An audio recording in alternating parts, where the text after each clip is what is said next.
नमस्ते, आप सभी का प्रतीक्षा's किचन में बहुत बहुत स्वागत है। तो आज हम बहुत ही स्वादिष्ट झटपट बनने वाली दो तरह की चटनी की रेसिपी देखेंगे। एक है नारियल की चटनी हरे रंग वाली और दूसरी है प्याज की चटनी लाल कलर की। दोनों ही बहुत टेस्टी बनकर तैयार होती है। आप इसे किसी भी तरह के डोसास के लिए, उत्तपम, इडली, चाहे अप्पे हो, रवा अप्पे हो, रवा इडली हो, किसी के साथ भी इस चटनी को एंजॉय कर सकते हैं। वीडियो को शुरू करने से पहले चैनल को सब्सक्राइब कीजिए। साइड में जो बेल आइकॉन है उसे हिट करके ऑल पे क्लिक कीजिए। इससे आपको मेरे चैनल की सारे नोटिफिकेशंस मिलते रहेंगे। सबसे पहले हम नारियल की चटनी बनाएंगे। तो एक मीडियम साइज़ का नारियल के स्लाइसेस लिए हैं। आधी कटोरी यहाँ पे रोस्टेड चना है, चना दाल का भी इस्तेमाल कर सकते हैं। 7 से 8 हरी मिर्च है, 15 से 20 लहसुन की कलियाँ है और साथ में ढेर सारा धनिया पत्ता है। अब सारी चीज़ों को हम एक साथ मिक्सी के बर्तन में ऐड करेंगे और इसके अंदर थोड़ा सा पानी ऐड करके इसे अच्छे से पीस लेना है। बहुत ज़्यादा दरदरा नहीं रखना। देखिए इस तरह से इसे एकदम परफेक्टली मैंने पीस लिया है, ब्लेंड हो चुका है।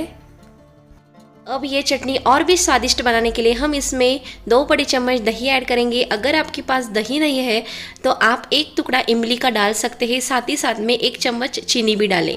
तो इसे भी मैंने अच्छे से फिर से पीस लिया है। तो चटनी हमारी एकदम झटपट से यहाँ पे बनकर तैयार हो चुकी है। अगर दही बहुत ज़्यादा खट्टा है तो आप इसके साथ 1 चम्मच चीनी भी ब्लेंड कर सकते हैं। तड़का पैन में 2 टीस्पून तेल गरम कर लिया है। इसमें डाला 1 टीस्पून राई और ज़ीरा। एकदम गीला सा जिसमें पानी है वो करी पत्ता इसमें मैंने डाला है। इसकी वजह से देखिए थोड़ा सा फ्लेम इस तड़के में आया है। इसकी वजह से थोड़ा सा स्मोकी फ्लेवर आता है। तो बहुत टेस्टी ये तड़का बनकर तैयार होता है। एकदम सिंपल सा तड़का है। आप चाहे तो इसमें उड़द दाल या फिर हींग भी ऐड कर सकते हैं।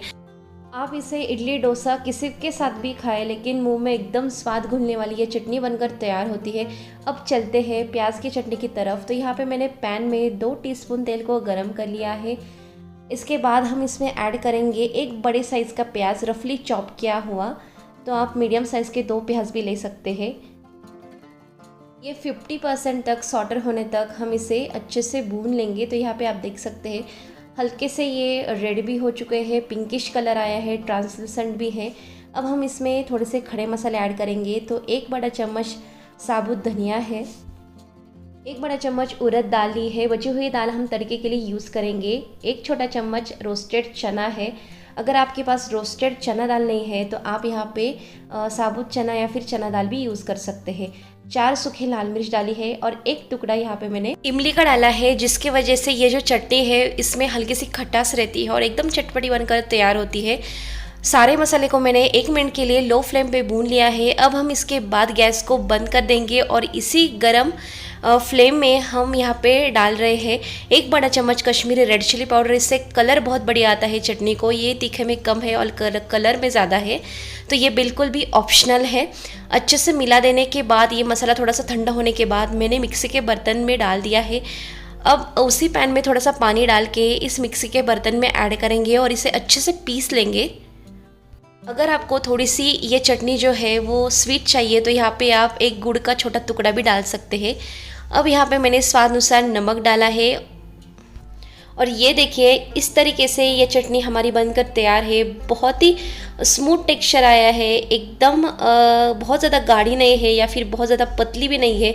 परफेक्ट कंसिस्टेंसी है और कलर भी बहुत ज़्यादा बढ़िया आया है। अब हम इस चटनी के लिए तड़का लगाएंगे। तो तड़का पैन में 2 टीस्पून तेल को गरम कर लिया है। इसमें डाला 1 टीस्पून राई और साथ में बची हुई उड़द दाल।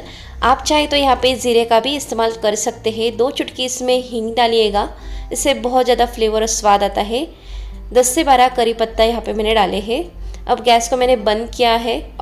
चटनी के ऊपर इस गर्मा गर्म तड़के को लगा ले। बहुत ही टेस्टी ये चटनी बनकर तैयार होती है।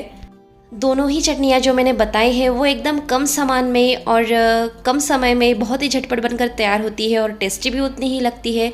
तो आप इसे फ्रीज़ में 1 हफ्ते के लिए स्टोर करके खा सकते हैं। बहुत ही अच्छी लगती है। ज़रूर रेसिपी को ट्राई कीजिए। अगर रेसिपी अच्छी लगी हो तो चैनल को सब्सक्राइब कीजिए, वीडियो को लाइक और शेयर करना ना भूलें। फिर मिलते हैं और एक नई इंटरेस्टिंग रेसिपी के साथ। तब तक के लिए रेसिपी बनाइए, खाइए और एंजॉय कीजिए।